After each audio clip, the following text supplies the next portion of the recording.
نحمده ونصلي على رسوله الكريم اما بعد۔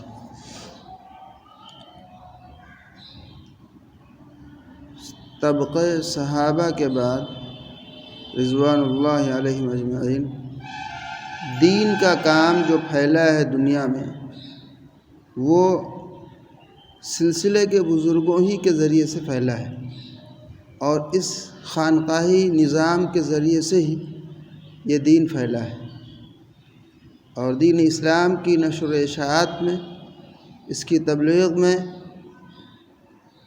اور پوری دنیا میں اسلام کا ڈنکا بجانے میں ان مشائخ اعظام، بزرگان دین اور خانقاہ میں بیٹھے بوریا نشینوں ہی کا کارنامہ ہے۔ چنانچہ حضرت علی رضی اللہ تعالیٰ عنہ کے شاگرد رشید اور ان کے خاص مرید حضرت حسن بصری رحمہ اللہ جلیل القدر تابعین میں سے ہیں۔ ان کے کتنے شاگرد وہ محدث بھی تھے، پڑھاتے بھی تھے اور اصلاح باطن بھی ساتھ ساتھ کرتے تھے۔ یہ تینوں سلسلے چشتیہ، قادریہ، سہروردیہ یہ انہی سے چلے ہیں، اور ان سلسلے میں کتنے بڑے بڑے بزرگان دین پیدا ہوئے۔ سلسلہ قادریہ میں شیخ عبد القادر جیلانی رحمۃ اللہ علیہ اور بھی بہت سے بڑے بڑے بزرگان دین کتنا بڑا کام کیا۔ سلسلہ سہروردیہ میں شیخ شہاب الدین سہروردی اور ان کے شاگرد شیخ سعدی شیرازی، جنہوں نے گلستہ، بوستہ، کریمہ وغیرہ لکھی، کتنا بڑا کام ہوا ان لوگوں سے۔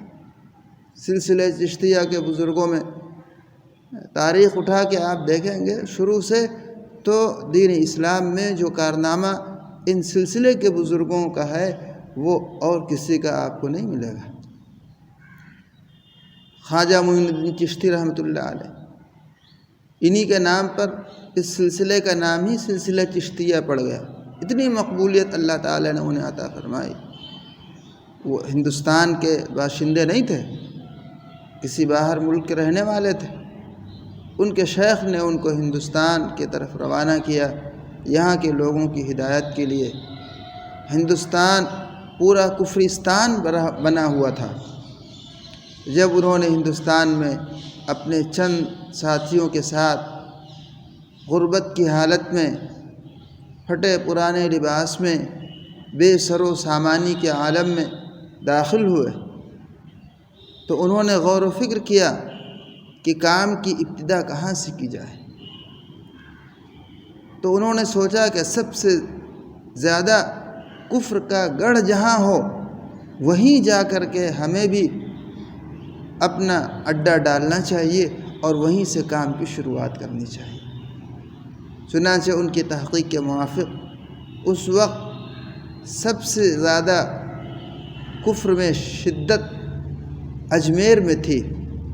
اس وقت اجمیر کا راجہ تھا پرتھوی راج، وہ بہت متشدد تھا اسلام کی مخالفت میں اور کفر کی حمایت میں۔ چنانچہ حضرت خواجہ معین الدین چشتی رحمۃ اللہ علیہ اپنے ساتھیوں کے ہمراہ اجمیر میں آ کر پڑاؤ ڈالتے ہیں، ایک جگہ ٹھہرتے ہیں۔ شام میں راجہ کے لوگ آ کر کہتے ہیں کہ آپ لوگ یہاں کیسے بیٹھے ہیں، یہاں سے اٹھ جائیں، یہاں تو راجہ کے اونٹ بیٹھا کرتے ہیں، وہ ابھی چر کر آئیں گے اور بیٹھیں گے، آپ لوگ یہاں سے اٹھ جائیے۔ خواجہ معین الدین چشتی رحمۃ اللہ علیہ نے کہہ دیا اچھا بھائی ہم اٹھ جاتے ہیں، راجے کے اونٹ ہی بیٹھے۔ چنانچہ اٹھ کر دوسری جگہ چلے گئے اور وہاں راجہ کے اونٹ جو بیٹھے تو بیٹھے ہی رہ گئے، رات بھر بیٹھے رہے، صبح ہو گئی، اب اٹھنے کا نام ہی نہیں لے رہے۔ ہزار کوشش کر رہے ہیں راجہ کے لوگ اونٹوں کو اٹھانے کے لیے، وہ اٹھ ہی نہیں رہے۔ اللہ والے کے منہ سے کبھی کوئی بات نکل جاتی ہے تو اللہ کے بارگاہ میں وہ قبول ہو جاتی ہے۔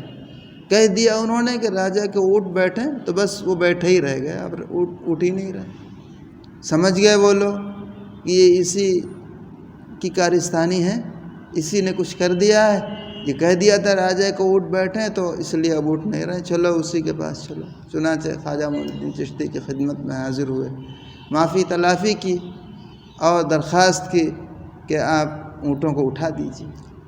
کہا اچھا جاؤ، اٹھ جائیں گے۔ اب آ کر کے اٹھایا تو اٹھ گئے۔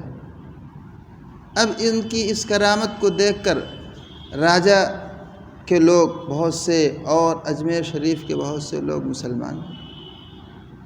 راجا نے دیکھا یہ تو بہت برا ہوا، یہ تو لوگ اس کے مذہب کو قبول کرنے لگے آہستہ آہستہ، اس کو یہاں سے بھگانا چاہیے، اس کا دانہ پانی بند کر دو۔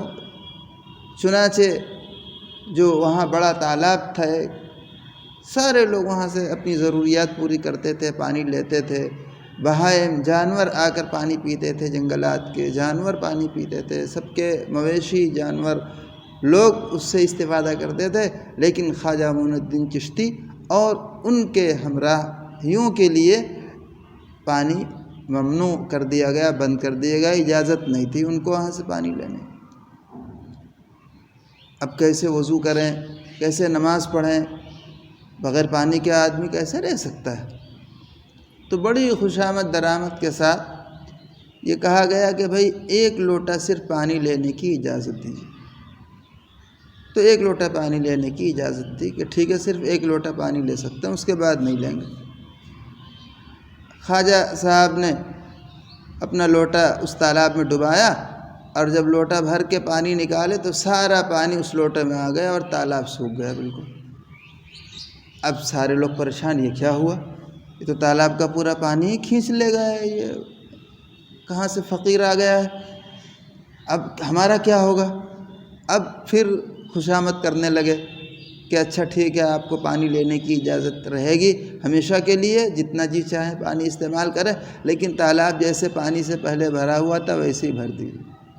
چنانچہ خواجہ معین الدین چشتی صاحب نے لوٹے کا پانی اس میں ڈال دیا، تالاب پھر ویسے ہی بھر گیا۔ آج بھی وہ ہے تالاب، لوگ دیکھنے کے لیے جاتے ہیں، زیارت کے لیے جاتے ہیں۔ اس کرامت کو دیکھ کر خود راجا کے لوگ اور بھی دوسرے عوام الناس بہت سے مسلمان ہونے لگے، یہ تو کوئی واقعی اللہ کا ولی ہے، پہنچا ہوا ہے۔ تو راجا اور پریشان ہوا کہ کیسے اس کو یہاں سے بھگایا جائے، کیا کیا جائے۔ اس نے بہت سے جادوگروں کو جمع کیا، فرعون نے جیسے حضرت موسیٰ کے مقابلے میں جادوگروں کو جمع کیا تھا، اسی طرح خواجہ معین الدین چشتی رحمۃ اللہ علیہ کے مقابلے کے لیے اور ان کو یہاں سے بھگانے کے لیے پرتھوی راج نے جادوگروں کو جمع کیا اور کہا کہ اس کا مقابلہ کرو اور اس کو بھگاؤ یہاں سے۔ چنانچہ سارے جادوگر سب شیر جنگل سے پکڑ پکڑ کے لائے، یا نظر بندی کے اعتبار سے گدھے پہ بیٹھے ہوں گے، شیر نظر آ رہا ہوگا لوگوں، شیر پہ بیٹھے اور گلے میں اژدہا سانپ، ناگ سانپ سب نے لپیٹ لیا، اور بھیڑوں کی ایک بڑی تعداد ان کے سر کے اوپر بھنبھناتی ہوئی، اس طرح بھیڑ بولتا بنگلہ میں بولتا ہے جس کو، اس طرح اب خواجہ معین الدین چشتی پر حملہ کرنے کے لیے یہ لوگ جا رہے ہیں، یہ جادوگر لوگ۔ خواجہ صاحب کے مریدین نے کہا حضرت یہ تو بہت خطرناک معاملہ سامنے آ رہا ہے، یہ شیر حملہ کرنے آ رہا ہے، اس پر یہ سب لوگ بیٹھے ہوئے ہیں اور بھیڑوں کی ایک بڑی جھنڈ ان کے ساتھ ہے۔ خواجہ صاحب نے کہا اچھا میری چھڑی کہاں ہے، چھڑی لاؤ۔ اپنی چھڑی لی اور ایک احاطہ کر دیا، حصار کر دیا، اس کو گھیر دیا، بسم اللہ کر کے کہا اس احاطے سے مت نکلنا، اس حصار سے، بس پھر کوئی فکر کی بات نہیں ہے، کوئی نقصان نہیں ہوگا۔ چنانچہ جب وہ جادوگر لوگ آئے اور اس حصار پر پہنچے تو سب ہوا منصورہ ہو گئے اور سب ہوا ہو گئے، کہاں چلے گئے کچھ پتہ ہی نہیں کسی کا۔ تو اس طرح ان کی یہ کوشش بھی ناکام ہو گئی۔